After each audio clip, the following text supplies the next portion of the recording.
પ્રાર્થના સંદેશ ન્યૂઝમાં આપનું સ્વાગત છે। પીપલોદ ગામે ગોધરા હાઈવે મેઇન રોડ પર આવેલું ગેરકાયદેસર રુદ્રાક્ષ કોમ્પ્લેક્સ ઊભું કરવામાં આવ્યું હતું, જેને પંચાયત દ્વારા સીલ કરતા સમગ્ર પંથકમાં ખળભળાટ મચી જવા પામ્યો।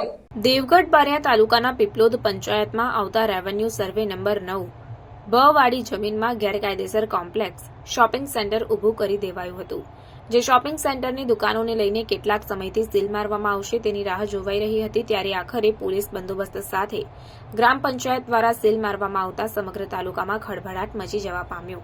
પીપલોદ પંચાયતે જે નકશો આપ્યો હતો તે નકશા પ્રમાણે બાંધકામ થયું ન હતું અને વધારાનું બાંધકામ થતાં પીપલોદ ગ્રામ પંચાયતે 3 વાર નોટિસ આપવા છતાં બિલ્ડર દ્વારા બાંધકામ અટકાવ્યું ન હતું।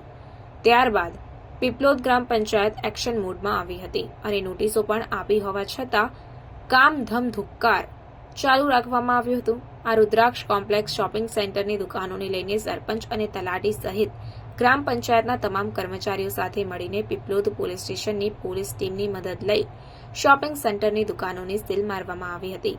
આ રુદ્રાક્ષ કોમ્પ્લેક્સને સીલ મારતા દુકાનો ખરીદનારાઓમાં ફફડાટ ફેલાઈ જવા પામ્યો।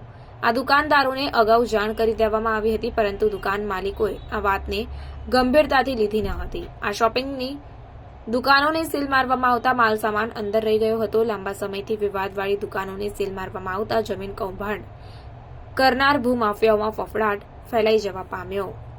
રિપોર્ટર ઝાબિર શુક્લા, દેવગઢ બારિયા। પ્રાર્થના સંદેશ ન્યૂઝની તમામ લેટેસ્ટ અપડેટ્સ માટે ચેનલને હમણાં જ લાઇક, શેર અને સબસ્ક્રાઇબ કરો।